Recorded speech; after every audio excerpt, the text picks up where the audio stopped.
Welcome, and thanks so much for taking the time to watch my video.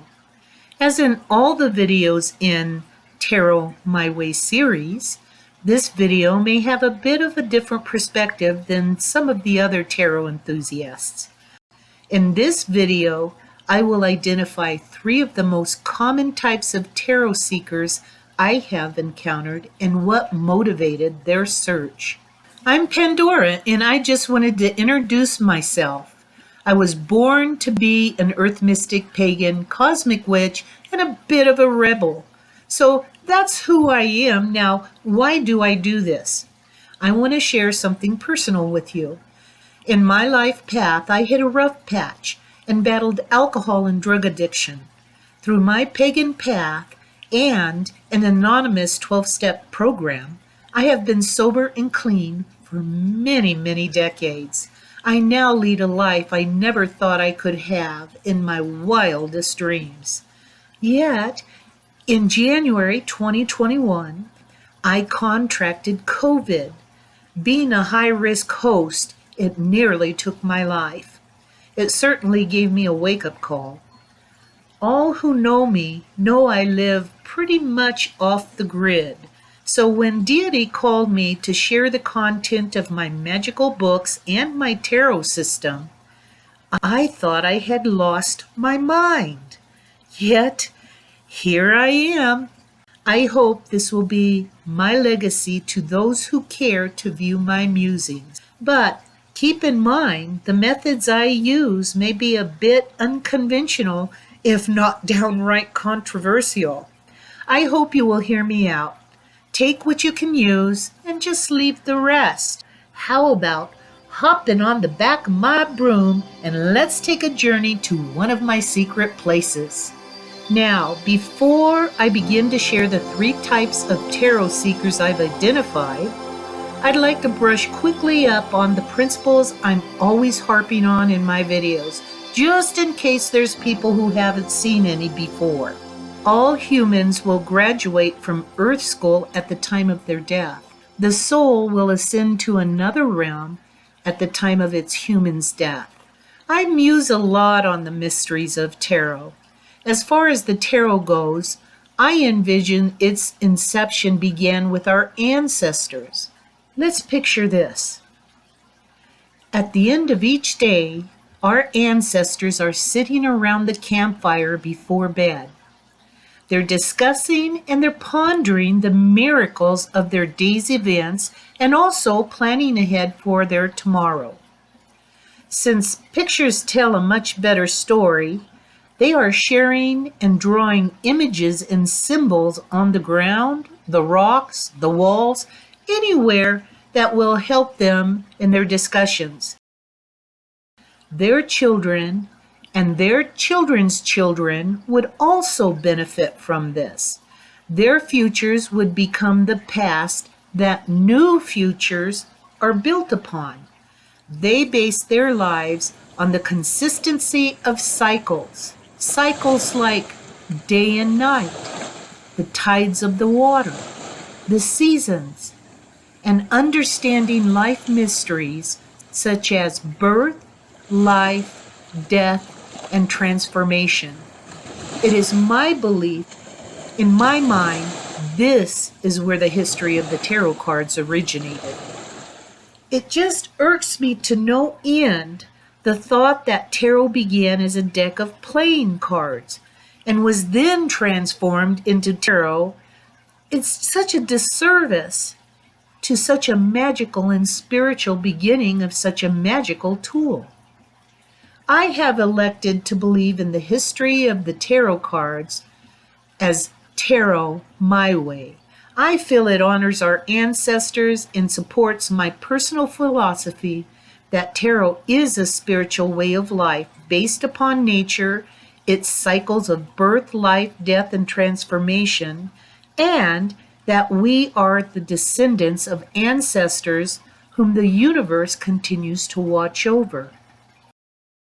Tarot asks us to look at ourselves. Why don't you get your mirror? What do you see when you look into a mirror?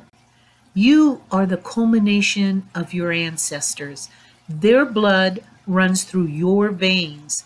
Their memories are added to your memories. It is this which makes you the unique human being called you. Tarot offers personal empowerment to prepare you for your future. This leads us to the first type of seeker. These are the seekers that believe in tarot readers and consultants. Their motivation is that they are looking for direction in their life and seek answers. Whenever anyone turns to magic, it usually means they have absolutely exhausted every natural resource available to them in Earth School. By the time they reach out to a tarot reader or consultant, the answer is usually spiritual in its solution. Getting out of the way for divine guidance, this is what I call psychic phenomena. Everyone has a psychic phenomena or has this capability, but to the degree a person is able to humble themselves, let go of their ego, and surrender themselves to listen, is the degree that their trust and intuition or their psychic self will be. Many only touch the surface of their magic, or maybe they never even believed in magic or are afraid of magic or simply haven't the time to understand and work magic. Thus, these are the folks that seek those who have developed the necessary magical skills. They're the ones who seek out tarot readers and consultants. The next type of seekers, type 2, are those who want to use tarot for spiritual enlightenment or divination. Nowadays, oracle cards are becoming popular. Oracle cards differ from tarot cards in several ways. Most tarot decks have a classic, basic, cyclical structure. They provide more details on life issues, and they also have a set series of 78 cards. Oracle cards, on the other hand, are more free-flowing. They use a method of summarizing life topics and have no specific number of cards. Neither one is better than the other. Oftentimes, oracle cards are used by tarot readers or consultants and are incorporated with the tarot cards to further complement and affirm outcomes. However, for me, oracle cards are not really sufficient as a standalone method for divination. Now remember, divination is the prediction of future events. For this type of seeker, those who are interested in using tarot as a divination and magical tool, I believe the traditional tarot deck is the way to go. Now we enter into the type 3, seekers who become tarot readers or consultants. Most type 3 seekers started as a type 1 seeker, had some issues, went to a tarot reader, and thought, what a magical experience that was. Then they progressed into a type 2 seeker. Their curiosity piqued, and they began to fulfill some unfulfilled spirituality and enlightenment. And having experienced a magical connection with the divine or deity, they feel compelled to become this upper level seeker, a tarot reader or consultant. Their main motivation is to help others through their magical skills and gifts.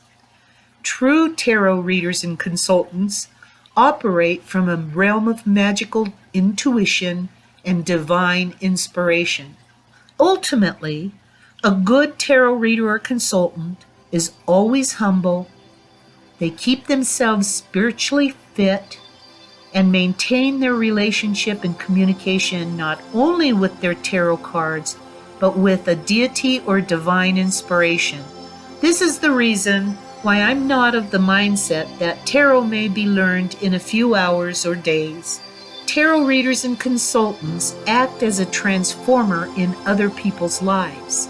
They offer themselves as a spiritual tool to assist others, and they possess powerful magic that they have to practice all the time and with a pure heart. Uh-oh. It looks as if our time together with Tarot My Way is coming to an end.